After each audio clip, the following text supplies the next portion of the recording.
ಕಾಂಗ್ರೆಸ್ ಶಾಸಕರ ಬಹಿರಂಗ ಅಸಮಾಧಾನ ವಿಚಾರಕ್ಕೆ ಸಂಬಂಧಪಟ್ಟಂತೆ ಕೆಸಿ ವೇಣುಗೋಪಾಲ್ಗೆ ಸಿಎಂ ಸಿದ್ದರಾಮಯ್ಯ ಮಾಹಿತಿಯನ್ನು ಕೊಟ್ಟಿದ್ದಾರೆ. ದೆಹಲಿಯ ಎಐಸಿಸಿ ಕಚೇರಿಯಲ್ಲಿ ವೇಣುಗೋಪಾಲ್ ಭೇಟಿ ಮಾಡಿದ್ದಾರೆ. ಕೆಸಿ ವೇಣುಗೋಪಾಲ್ ಎಐಸಿಸಿ ಪ್ರಧಾನ ಕಾರ್ಯದರ್ಶಿ, ಜೊತೆಗೆ ಈ ಹಿಂದೆ ರಾಜ್ಯ ಉಸ್ತುವಾರಿಯಾಗಿ ಕೂಡ ಕೆಲಸ ಮಾಡಿದಂಥವರು, ರಾಜ್ಯದ ಬಗ್ಗೆ ಮಾಹಿತಿ ಇರುವಂಥ ವ್ಯಕ್ತಿ, ಜೊತೆಗೆ ಹೈಕಮಾಂಡ್ ಪ್ರಬಲ ನಾಯಕ.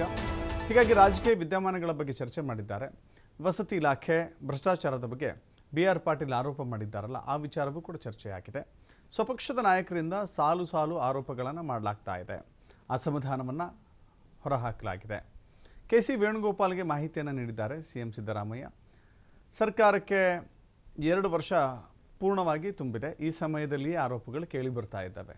ಸಚಿವರ ಕಾರ್ಯವೈಖರಿಯ ಬಗ್ಗೆ ಶಾಸಕರು ಅಪಸ್ವರವನ್ನು ವ್ಯಕ್ತಪಡಿಸಿದ್ದಾರೆ. ಇನ್ನೂ ಹಲವು ಸಚಿವರು ತಪ್ಪು ತಿದ್ದುಕೊಂಡಿಲ್ಲ. ಶಾಸಕರ ಜೊತೆ 1 to 1 ಕೂತ್ಕೊಳ್ಳಿ, ಮಾತನಾಡಿ, ಅವರ ಸಮಸ್ಯೆಗಳನ್ನು ಬಗೆಹರಿಸಿಕೊಳ್ಳಿ, ಸಮಸ್ಯೆಗಳಿಗೆ ಸ್ಪಂದಿಸಿ ಅಂತ ಹೇಳಿ ಸಿಎಂ ಸಿದ್ದರಾಮಯ್ಯ ಅವರಿಗೆ ಸಲಹೆಯನ್ನು ಕೊಟ್ಟಿದ್ದಾರಂತೆ ಎಐಸಿಸಿ ಪ್ರಧಾನ ಕಾರ್ಯದರ್ಶಿ ಕೆಸಿ ವೇಣುಗೋಪಾಲ್. ಇನ್ನು ವೇಣುಗೋಪಾಲ್ ಭೇಟಿ ವೇಳೆ BR ಪಾಟೀಲ್ ವಿಚಾರ ಪ್ರಸ್ತಾಪ ಆಗಿದೆ.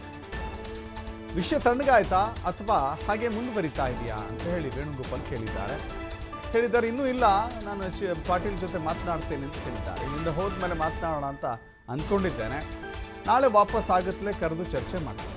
ಸರ್ಕಾರ ಪಕ್ಷಕ್ಕೆ ಏನೂ ಡ್ಯಾಮೇಜ್ ಆಗಿಲ್ಲ, ಇದು ಸ್ವಲ್ಪ ಮುಜುಗರ ಆಗಿದೆ, ಇಲ್ಲ ಅಂತ ಹೇಳೋದಿಲ್ಲ, ಅದನ್ನು ನಾನು ಸರಿಪಡಿಸ್ತೀನಿ ಅಂತ ಮುಖ್ಯಮಂತ್ರಿಗಳು ಹೈಕಮಾಂಡ್ ವಿವರಣೆಯನ್ನು ಕೊಟ್ಟಿದ್ದಾರೆ.